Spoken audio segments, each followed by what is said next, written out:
So this is a difficult one, obviously, because Philly coming off their first loss in 20 games or so, dating back to last season, uh, really threw it away in that fourth quarter to Denver after squandering that lead.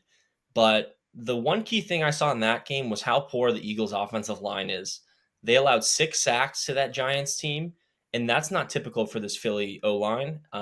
Under Nick Sirianni, they've actually only allowed 6+ sacks in a game 3 different times, and he's definitely made it a point of emphasis in the next game because they're 3-0 in their following games after allowing 6+ sacks, and they've won those 3 games by an average of 14 points.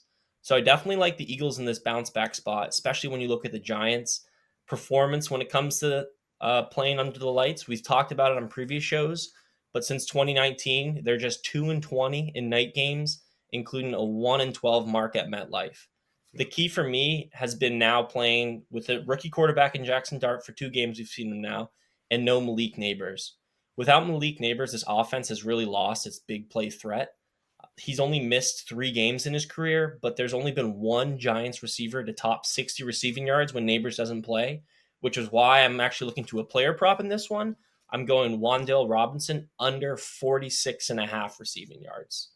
So the Eagles have been burned by 8 different players this season by recording over 46 and a half receiving yards, but those 8 players have averaged 18.4 yards per catch. So they're doing it in big chunk plays.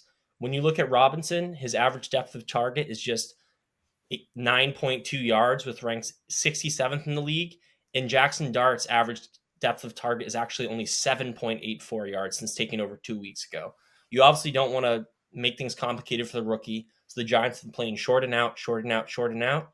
I expect that to be more of the case this year. And I mean, this week, and I don't see Robinson getting enough volume to get over 46 and a half receiving yards. So I'll be on the under this Thursday night and avoiding the side in total.